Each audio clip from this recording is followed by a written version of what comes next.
Welcome to Founders Future, a podcast powered by Closers.io, where we dive into the journeys of innovative entrepreneurs and explore the road ahead for them and their companies. I'm your host, Zach Young, and in each episode, we uncover the stories behind impactful ventures, the challenges faced along the way, and the strategies driving their future growth. Today, we're joined by Sarah Jade, a virtual assistant and business support specialist who helps busy founders streamline operations, systemize workflows, and free up time so they can focus on growth, strategy, and impact. Through her VA services, Sarah partners with entrepreneurs to tackle the tasks that bog down productivity, from client communication and content coordination to online systems and project management, allowing business owners to reclaim hours in their week and build momentum without the overwhelm. Sarah, a very, very warm welcome to Founders Future. Thank you. Hello, it's great to be here. Absolutely. Thanks for being here. It's going to be a lovely conversation. Before we jump right in, I do like to start with your background though. So before diving into the VA space, becoming a coach as well, can you walk us through what were you doing previously and what was really your inspiration for getting into this space? Yeah, sure. So it has been quite a journey. So I actually started out working in media, particularly in radio. So at university, I studied journalism and broadcasting, moved into the radio world. I was a radio announcer. So talking about music, the Justin Biebers and Taylor Swifts of the world. And I mean, that was a lot of fun. And that actually moved me all around the country of Australia. I did that for about 7 years. And honestly, it was such an adventure. I loved it so much until I didn't. It was my absolute dream to get to Sydney and be on commercial radio. But with that came a whole bunch of challenges. I did move around the country at quite a young age and also very quickly. So I feel that maybe my maturity wasn't quite ready to be in that space. Obviously, being commercial radio and being in the spotlight, there are a lot of sort of other challenges that come with that, a lot of pressure. And that really affected my confidence and my self-esteem. So it was around my mid-20s that I decided to take a little bit of a sidestep into the music industry directly and focus more on the behind the scenes. So actually supporting artists to release their music, market their music. I managed an artist for 6 years. I worked for record labels. And that taught me so much about marketing. And then it was 2020 lockdown, that time that changed all of our lives, and we were working from home, and I absolutely loved it. And what I loved about it was, I mean, obviously I didn't have to get up as early and commute on, public transport and then be stuck in a boring office all day.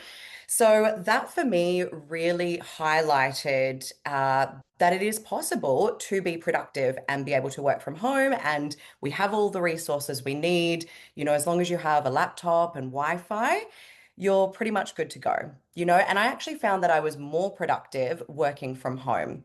And so that for me that really got me thinking about, well, do I actually need to go back to an office after these lockdowns?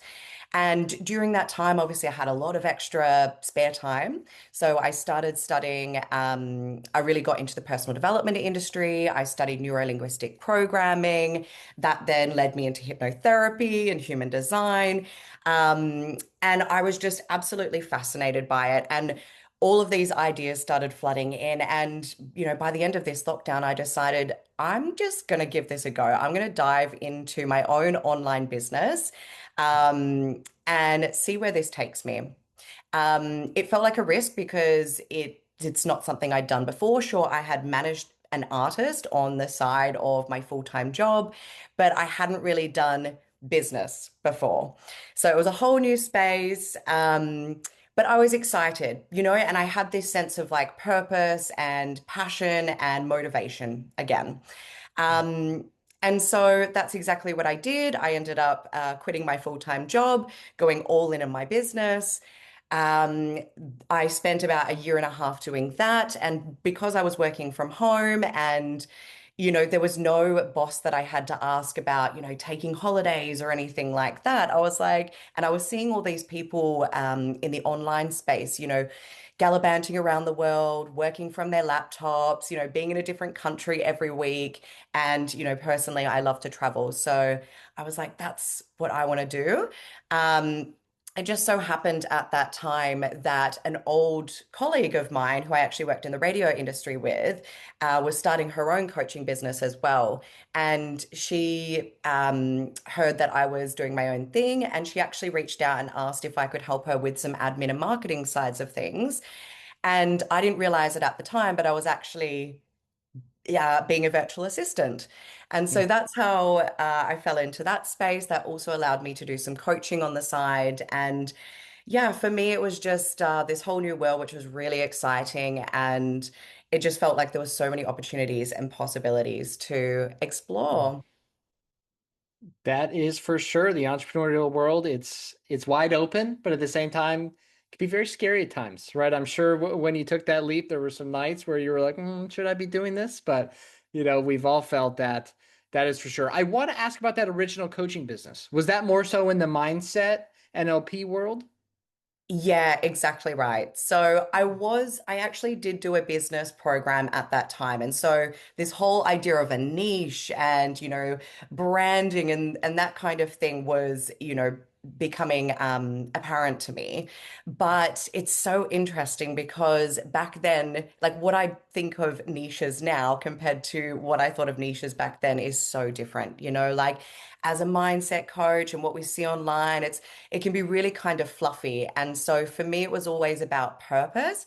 But, the way I was talking into that niche was so vague and, purpose in general. And it's taken me years for that, um, the niche that I'm actually meant to be working with to actually click. And in fact, it was only about a year ago, so almost, and also a trial and error process of trying different kinds of, marketing approaches to talk to your niche. But yeah, it's been quite a journey. I'm sure we'll get into that some more. Absolutely. So I want to ask before we dive into the business today, is the mindset business still around or did we fully go into VA? Mostly into VA and business coaching. But of Okay. course, you and I both know how important mindset is in business. As you mentioned before, it can be so scary having our own business, and a lot of doubts can come up. So, of course, the mindset coaching does come into play. And it's interesting as I'm coaching women in business, often a big part of that is actually helping them to overcome any blocks that are keeping them from putting their offers out there or putting their services out there. So while I'm not specifically focused on mindset coaching these days, it always comes into it. And I really do believe that, when it comes to business, it's just as much mindset as it is strategy. You can Mm, have the strategy, but if you don't have the mindset or, the motivation or the self-discipline or the energy behind that to actually implement it, it's not going to matter. yeah. We all deal with that imposter syndrome. Are people going to want my services? Am I that person? We all deal with so many emotions. And I think what you said was just spot on. So the mindsets, no matter what business you're doing, it'll always be a part of it. That is for sure. So we touched on you're still acting as a VA for businesses, correct? Yes, so my business at the moment is really a mix of me doing the virtual assistant work Mhm. with multiple clients. My niche as a virtual assistant is working with coaches and practitioners, again, allowing me to still be connected and tapped into that personal development space. But also, I run a mentorship program teaching women how to become virtual assistants and build their business in a way that supports their lifestyle. So also doing the coaching, but that is my focus. And I also do business and marketing coaching in another business program. So for me, this has because I've always loved the coaching side of things, but I also love the virtual assistant side of things. This for me feels like the perfect balance. I get to do both things that I enjoy, and it means that every day is a little bit different. There's a lot of variety and flexibility in my business, and for me, that's really important. Yeah, you're getting a little bit of everything, which is good. Keeps the day interesting, that's for sure. So I want to Yeah. ask, the VA space has gotten really big, it feels like over the last year or two, right? It seems like everyone's got a VA these days. And I feel like it's a general thought, what I'm about to say here, but when someone says the term VA, they think of some very outsourced cheap labor, right? I'm Hmm. talking sometimes like $5 USD per hour. So I have to assume, you and the woman you're coaching are charging more than that because you guys deserve it, right? So, but when someone comes to you wanting a VA or they want you to be their VA, and clearly you're charging good prices, but they're like, but I could go get someone for $5 somewhere else. How do you how do you respond to that? Yeah, excellent question. And honestly, this is something that comes up a lot. One, it really depends what you need support with in your business. I think every business owner would absolutely love to be able to, hire a VA that's just going to get everything that they need done, come to them with ideas and initiative, and, be that real support that they need in their business, right? And they would love to, be able to pay someone $5 an hour to get that done. But the reality of that is, with the outsourcing and often, VAs being from a different, background, a different culture, obviously there can be some barriers there in terms of communication.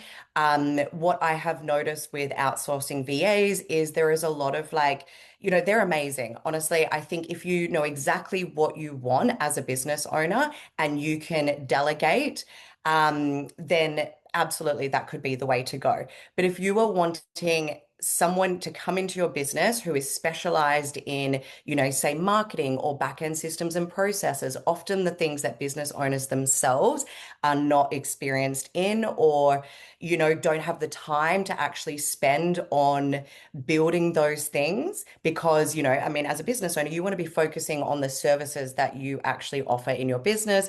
You should be the CEO of your business. So if you have a VA who is able to come in and actually identify the gaps in your business and also be able to with ideas and initiative and say, I specialize in the marketing side of things. This would be an amazing automated, lead nurture funnel. And you, as a business owner, you don't even have to think about that. You've got someone who has done that before, has experience, knows how to get results. Then that is going to relieve you so much time and energy and allow you to focus on the things that you want to focus on in your business. But whereas, like I always say, like you kind of, you do get what you pay for as well. And so if you want someone who, yeah, can provide you that like deeper support, specialized support, is able to really understand you because what I teach the women in my virtual assistant mentorship program is that they should focus on a niche, right? So these are virtual assistants who are specialized working with your particular type of business. So, like I said before, I work with coaches and practitioners. So, therefore, when I am helping them with their marketing, I actually understand the language that cuts through so that they can sell their offers, so that they can attract leads into their business. Whereas if you're just getting a VA who's doing multiple things, and isn't as like specialized in that niche or in those particular, things that you need built in your business, then you're going to be giving a lot of direction and a lot of hand holding. Yeah. I think you said it perfectly. You get what you pay for, just like everything in life, right? The Hmm. house you live in, the car you have, the whatever, the whatever. If you want someone who's really going to come in and be an asset for your business, it's never cheap, right? It's never cheap. Exactly. Quit And being cheap. in my experience as well, I mean, but I also would say, like I said, it depends what you need support with and how much delegation you're willing to give. If it means that you're going to be providing feedback,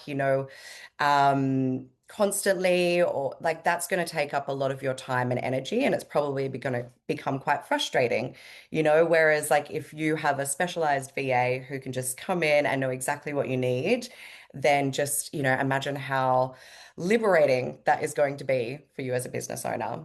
Absolutely. Absolutely. I'd love to dive into the VA coaching a little bit. Could you walk us Mm. through the program, how you structure your work with these women?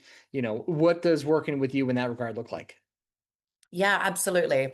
So I like to follow a particular framework. So the first, because I believe that, and this is a framework that I've applied to my own business and also that I believe is important in business. It kind of touches on the mindset and the strategy approach that I mentioned before. So the first step for me is really understanding how your energetics work, right? So I like to draw on a modality called human design.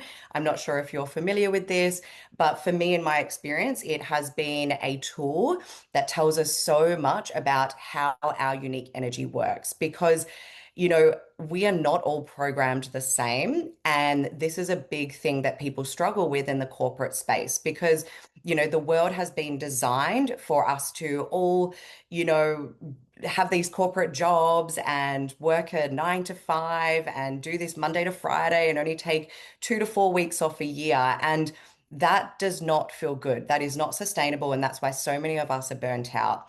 So for me, it's really important to be able to understand, well, my own energy, but also the women who I mentor to understand their energy to help them set their business up in a way that works for them. So for example, like some people prefer to work in the morning, some people prefer to work in the evening. And obviously, having your own business can allow you that flexibility. This modality of human design, it also tells us so much about our innate skills and talents and how your brain works. So for me, I have a natural ability to identify systems and processes and efficient pathways of setting businesses up. So for me to understand that, that has been, I have been able to weave that into my virtual assistant services. And that's something I enjoy doing. That feels good. So when I'm mentoring women to become virtual assistants, we look at this human design. I like to call it a roadmap. And I help them to identify their innate skills and talents so that we can draw on those to package up their virtual assistant services. Right. And then, of course, we have the business logistics side of things. So that's everything from like building your business from scratch, so I walk women through all of those steps, but also helping them to build their business logistics in a way that is aligned to their human design roadmap, right? The energetic side of things before. So this framework that I've created, I call it the VA Freedom Framework. We focus on energetics, we focus on business logistics, and then we focus on actually taking action, proven strategy, and I just guide them through all of that process. And how I've structured this program is I have a whole bunch of pre-recorded modules, but then I also have the live coaching sessions every single week because let's be honest, it's one thing to set your business up, right? But then where a lot of the challenges and particularly the mindset stuff can creep in, is when you're actually doing the business and you start bringing clients on board, even communicating with clients, all of these things come up. And so, yeah, having those live coaching calls every Mm. week allows me to support these women ongoing. Yeah, you need that tie-in, right? I mean, Yeah. everyone can learn through a book or through some videos, right? But having that one-on-one, especially with the person teaching it, to really nail in Yeah. the concepts, very important. So that makes a lot of sense. We've talked about marketing a little bit. Talk Mhm. to us how you are marketing, not only kind of the coaching program, but your VA services as well. Yeah, of course. So For me, with the VA side of things at the moment, I'm in a really good position where a lot of my clients are coming through word of mouth, and I really do believe that if you provide a good service, you have good relationships with your clients, like that's a big thing for me as a virtual assistant, which has really stood out because obviously it makes the work so much more enjoyable for me, but also for the client, to actually enjoy who you work with and be able to have that connection with them. So I'm in a great position there at the moment. But in terms of in the past, marketing virtual assistant services, I would say Facebook groups are a really amazing space to be able to do that. It can be very competitive. So, what I teach the women who I mentor is that they need to stand out, right? Like if you go into like join as many business Facebook groups as you can, and spend time in there every day, just scrolling through. There's so many businesses looking for virtual assistants at the moment. As you said before, it's like absolutely booming. So there are always job opportunities. But with that, you do need to be in there frequently and be able to jump on those opportunities as they arise.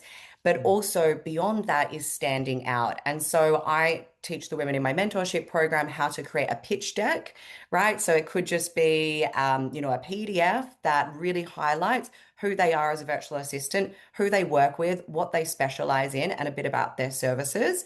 I mean, equally, you could do that with a website. But, when we're starting our business as well, and this is something that is important to me, before we're making money, I don't recommend going and spending a lot of money. Do you know what I mean? Because that's going to be very stressful and overwhelming. Of course, we do need to invest, and there will be a return on investment, hopefully. But I don't recommend going out and spending thousands on a website before you have even signed your first client. Yeah. So there are ways that we can be savvy with that. So that is a really great way to market yourself as virtual assistant. Of course, I believe you need to be visible as well. So with that comes social media. Organic social media marketing obviously requires a lot of consistency and really needs to be cutting through. Um, that's obviously a space which, a lot of us find challenging and it's ever evolving and ever changing. So for me, and something I'm focused on at the moment, particularly for marketing my virtual assistant mentorship program, is paid advertising. Mm. And I am new to the space. I'm applying a strategy at the moment, so I can't speak too much into it. I would say watch this space and maybe we circle back. But I mean, from the research I've done and, observing other people in terms of how they market their business, there really seems to be some proven strategy behind it. Yeah, very nice. Paid advertising, it can be scary for business owners to get into, right? You're kind of afraid, kind of like you just mentioned, maybe lighting some money on fire and having to dig yourself out of a hole. But when it comes to building a sustainable and scalable business as well, for most businesses, paid advertising is likely going to be the best way to get there. So kudos for you to taking the jump, excuse me. I'm sure it'll work out. And maybe we should have you on, maybe Q2 of next year, just for a check-in to see how it Yeah, for went. sure. I Perfect. like On that note, I have no doubt that it works. I mean, look at, we've always consumed paid advertising from TV, radio, newspapers, magazines, and social media, I guess, is no different in that sense. It's not necessarily does it work, it's just are you doing it right? And Mm, obviously with that is trial and error and refinement and trust and belief to be able to persevere with it to keep refining that strategy. So that's the mentality that I am in at the moment. yeah. Um, but yeah, watch this space. Yeah, like we talked about mindset. It's a great mindset to have. That's for sure. So 2026 is very, very quickly approaching. So you're working on the paid ads. Any certain goals you've set for yourself in the business for next year you're looking to achieve? Mm, for me, the focus is to continue growing my group mentorship program. I'm uh, working on an idea at the moment for where to send the women who've been through my mentorship program after the program, right? So that I can continue supporting them. Perhaps they don't need as much like high touch support, but in business, in my experience, it's really important to have continued support. One for accountability, two to keep us on track when we have those days of like, shall I just, burn it all down and go back and get a regular job? We really need to have that sense of community and other people around us who are doing similar things, who can give us that like pep talk and remind us of why we started in the first place. Mhm. So I'm building an idea at the moment for how that journey will continue in terms of mentoring women to become virtual assistants. Um, a big goal is to master these paid ads. And with the paid ad side of things, I am bringing in low ticket offers. That's part of the strategy as well. So one is to attract leads into my mentorship program, but also to try this strategy of selling low ticket offers through paid advertising. Because for me, that makes so much sense in terms of having a a business that is smart, right? It doesn't require you to have to be available constantly. If you have an offer that is of value, I mean, one, you're obviously, allowing so many more people to be able to find that offer and to experience that offer and allow, their life to be changed through that offer. But also from a business owner perspective, that to me just makes so much sense because it doesn't require you to be on all the time. Like, let's be honest, as business owners, a big part of it, we did start our business so that we could have more, freedom and control over our own lifestyles. Um, so working smarter, not harder is Mm. definitely my, yeah, approach for 2026. That's a good one. There's a life out there to be lived. That is for sure. Sarah, where can the listeners find you? Where can they connect with you online? Of course. So Instagram is probably the best place. So my handle is Sarah Jade _ VA. I'm also on Facebook and TikTok. But yeah, everything is available on Instagram via the link in my bio. So yeah, come say hey. Love it. Sarah, pleasure having you on. Great conversation. Thank you so much for your time. Thank you so much. Yeah, it's been a pleasure. Absolutely. And that will wrap up another inspiring episode of The Founders Feature. To our listeners, if you enjoyed this episode, make sure to go connect with Sarah on her Instagram. All of her social media and her Instagram link as well will be in the show notes and description down below. And if you are a business owner, specifically a coach, consultant, or agency owner, and you're looking to scale your business, and you really want to enhance your sales and marketing efforts, visit closers.io to hop on a call with our team and discover how we went from 0 to 30 million per year in less than 3 years. Until then, keep on climbing.